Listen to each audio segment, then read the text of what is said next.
Bonjour, comme l'a rappelé le président, je suis syndicaliste hospitalier force ouvrière de la PHP.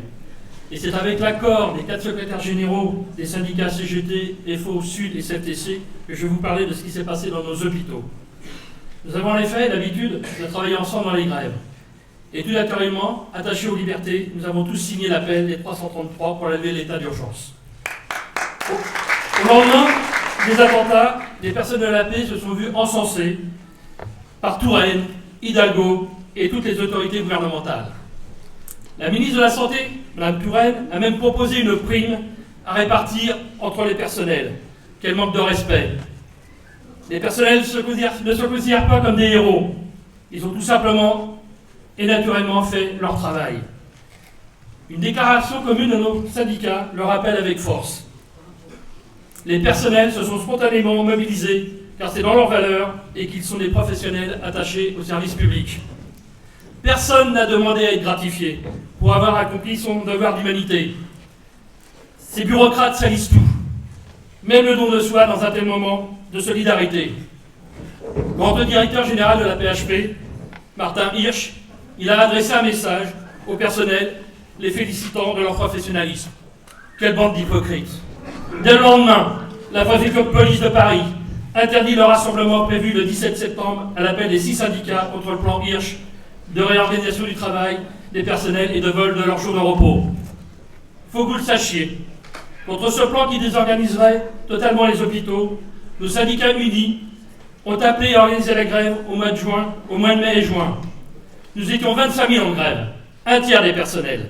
Nous avons manifesté à 15 000 du siège de la PHP à l'Élysée, du jamais vu dans nos hôpitaux de Paris. Et par la grève, par la lutte de classe unie, nous avons bloqué ce plan au mois de juin. Or, juste après les attentats, profitant de l'émotion et après avoir fait interdire notre manifestation, la direction générale, sans aucune honte, diffuse le 16 novembre des plaquettes de présentation de son plan pour sa mise en application dès le 1er janvier 2016. Vous avez bien entendu la date, le 16 novembre, 3 jours après les attentats. Voilà, c'est ça l'état d'urgence.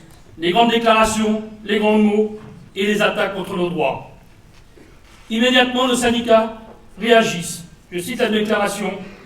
Tel un profiteur de guerre, Martin Hirsch abuse de cette période d'état d'urgence pour passer en force. Marisol Touraine nous fait l'aumône pendant que Hirsch nous fait les poches.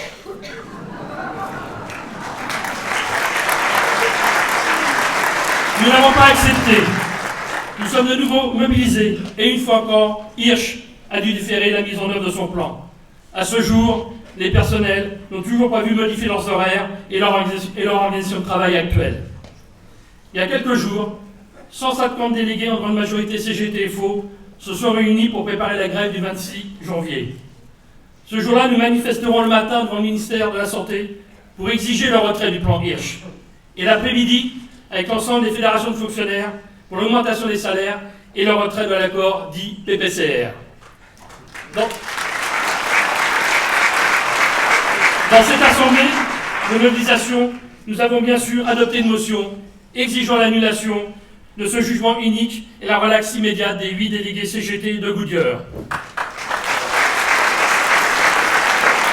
Au fur et à mesure que les jours passent, la population, les travailleurs constatent qu'à l'ombre de l'état d'urgence, ce gouvernement infâme, discrédité et hypocrite remet tout en cause.